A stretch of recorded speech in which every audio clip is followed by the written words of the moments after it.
평균 인터랙션이 좋은 계정이 더 좋은 계정이고 광고 효과도 더 높다고 볼 수 있습니다. 광고를 돌렸을 때 당연히 조회수가 잘 나오는 건 맞지만 기본이 탄탄해야 하기 때문에 콘텐츠 자체에 좀 더 저희는 집중한다라고 생각하시면 좋을 것 같습니다. 차이나는 마케팅의 차이커입니다. 중국 마케팅에 대한 팩트체크 편입니다. 많은 광고주분들이 여러 개의 이야기를 듣고 궁금해하시는 분들이 다양하게 있습니다. 뭐 예를 들면 특정 업체들은 A라는 게 진실이라 말하는 업체들이 있고 B가 진실이라고 말하는 업체가 있고 그런 거에 대해서 어떤 게 정말인지 잘 모르겠다 라고 말하는 경우가 종종 있습니다. 중국 플랫폼에 대한 특징이죠. 정보의 약간 비대칭성 때문에 이게 맞는 얘기인지 틀린 얘기인지 구분하지 못하는 경우들이 있어서 이런 것들에 대한 많은 질문들을 한번 이야기 드려보려고 합니다.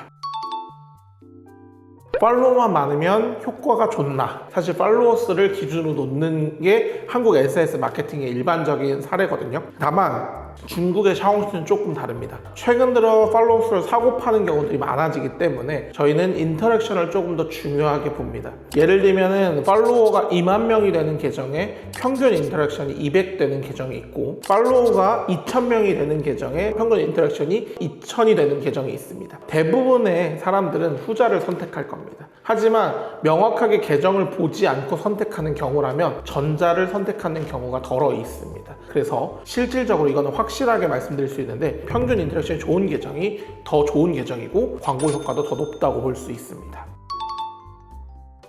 중국인이 운영하는 채널만 섭외해야 되는가입니다. 이것도 사실은 아닙니다. 한국에 있는 가게나 특정한 오프라인 상점을 홍보하는 경우에는 더더욱이나 그렇습니다. 어쨌든 중국인이지만 한국에 거주하는 중국인들을 섭외한다는 것과 한국인을 섭외하는 것은 큰 차이점은 없습니다. 요식업이라든가 패션이라든가 화장품 같은 한국에 있는 오프라인 상점을 가지고 홍보하는 경우라면 한국 사람도 충분히 효과가 있다라고 생각하고 진행하셔도 좋을 것 같습니다. 샤오롱슈 하나만 하면 된다. 한국에서도 특정한 마케팅을 맡길 때 네이버만 광고하지 않죠. 인스타도 광고하고 다양한 광고들을 하죠. 이유가 뭘까요? 하나의 플랫폼만 보고 가게를 방문하거나 오프라인 상점을 방문한 경우는 드물기 때문입니다. 중국에서 한국이라는 여행지 오는 친구들에게는 다양한 플랫폼들에 노출이 되어야지만 사실 효과가 있기 때문입니다. 브랜드 인지도를 높이는 부분에는 샤오롱슈가 강점이 있겠지만 맛집을 노출시키는 데는 따종디엠핑이라는 지도 어플이 노출이 될 거고요. 위치를 검색하는 곳에는 고덕 지도가 더 효과적일 거고 커뮤니티 같은 경우에는 위챗이 더 효율적입니다. 다만 저희 같은 경우에는 적은 예산이라고 하더라도 중국 광고를 시작하려고 한다면 샤오롱슈뿐만이 아니라 따종디엠핑과 고덕 지도까지는 같이 하는 것을 조금 더 추천드리고 있습니다. 광고를 돌리면 조회수가 잘 나오나? 저희가 생각하는 거는 1순위는 콘텐츠입니다. 모든 SNS의 기본이겠지만 이 게시물이 올라갈 수 있는 맥시멈과 미니멈에 대한 조회수는 정해져 있다입니다. 여기에 광고를 올린다고 이 맥시멈이 늘어난다고 생각하진 않고요. 또 다른 조회수를 여기에 올려줄 수 있는 맥시멈이 따로 있다고 생각하고 있습니다. 광고를 돌렸을 때 당연히 조회수가 잘 나오는 건 맞지만 기본이 탄탄해야 하기 때문에 콘텐츠 자체에 좀 더 저희는 집중한다라고 생각하시면 좋을 것 같습니다. 광고는 증폭해주는 효과가 있는 거지 기본 조회수는 콘텐츠가 좋아야지 효과가 더 좋다.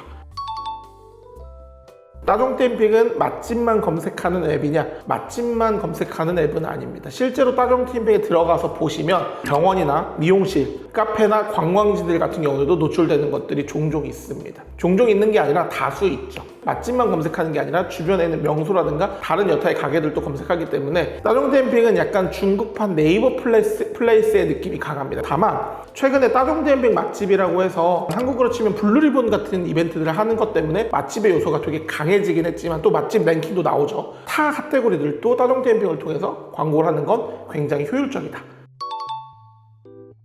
지도앱은 마케팅 효과가 없나? 생각보다 지도앱은 마케팅 효과가 있다라고 판단하고 있습니다. 지도에 노출되지 않는 것들은 정말 큰 마이너스 중에 하나입니다. 지도앱에 노출만 되어 있더라도 노출이 증가하고 방문이 증가하는 것들을 볼 수 있습니다. 최근에 고덕 지도는 다양한 시도를 통해서 많은 중국인들에게 지도 어플을 제공하고 있는데 샤오롱슈에 대한 바이럴과 같이 진행한다면 더 큰 효과를 누릴 수 있다고 생각하고 있기 때문에 지도 앱을 같이 병행하는 걸 꼭 추천드리고 차이커 같은 경우는 다시 한번 말씀드리지만 샤오롱슈 광고를 진행할 때 따종디엠핑과 고덕 지도를 함께 진행하고 있습니다. 중흥학권 광고 같은 경우에는 알고리즘도 공개되어 있지 않고 사용할 수 있는 정보도 제한되다 보니까 볼 수 있는 부분들이 되게 한정적입니다. 그러다 보니까 A라는 업체가 와서 하는 얘기와 B라는 업체가 와서 하는 얘기가 다르고, 그 마케팅 관점에서 봤을 때 틀린 이야기를 하지 않는 경우도 많지만 생각보다 틀린 이야기 하는 경우들도 많이 있습니다. 적어도 오늘 제가 얘기했던 부분들은 많은 광고주분들이 저한테 질문했던 부분들이고, 그 부분에 대한 답변만 정리한 거니까 한 번 더 참고해 보시고, 혹시나 이 이외에도 내가 이런 얘기 들었는데 이건 맞아요 틀려 이런 게 궁금하시다면 댓글에 남겨주시면 저희가 확인해 보고 답변 드리도록 하겠습니다.